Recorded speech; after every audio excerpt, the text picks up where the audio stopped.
नमस्ते, स्वागत छ यहाँहरूलाई लोकप्रिय किचनमा। आज हामीले एकदमै स्वस्थ, स्फूर्तिदायी, स्वस्थकर अदुवा पुदिना चियाको रेसिपी लिएर आएका छौँ। यो बनाउन जति सजिलो छ, यसका फाइदाहरू पनि त्यति नै धेरै छन्। यसको लागि आवश्यक सामग्रीहरू: 1 गिलास पानी, देखाइ अनुसार बुक्रा तासेर काटिएको अदुवाका टुक्राहरू, त्यस्तै गरेर 5-7 वटा ताजा पुदिनाका पातहरूलाई पनि लिएका छौँ, थोरै कागतीको टुक्रा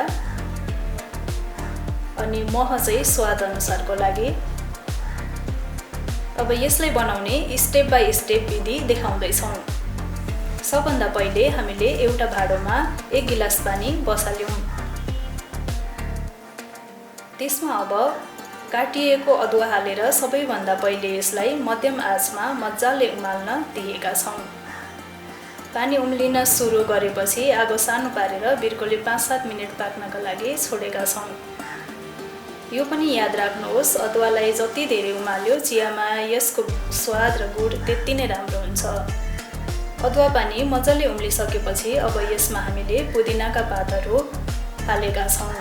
पुदिना हालिसकेपछि फेरि 3 देखि 5 मिनेटसम्म पाक्नका लागि बिर्कोले छोपेर राखिदिएका छौँ, ताकि त्यसमा पुदिनाको बास्ना र स्वाद पानीमा राम्ररी घोलिन सकोस्। अब अदुवा पुदिना चिया पनि तयार भइसकेको छ। यसलाई सर्भ गर्नका लागि यो मिश्रणलाई एउटा गिलासमा हाल्दैछौँ। यदि तपाईँलाई अझ गुलियो मनपर्छ भने यसमा थोरै मह र कागतीको रस पनि मिसाउन सक्नुहुनेछ। नमिसाइकन त्यत्तिकै खान पनि सक्नुहुन्छ। हामीले भने महलाई चाहिँ मिसाएका छैनौँ। ल हेर्नुहोस् त, हाम्रो स्वस्थकर अदुवा पुदिना चिया कति टेस्टी भएछ। यसले तपाईँको पाचन प्रणालीलाई राम्रो र सशक्त बनाउनुको साथै तनाव कम गर्न पनि मद्दत गर्दछ।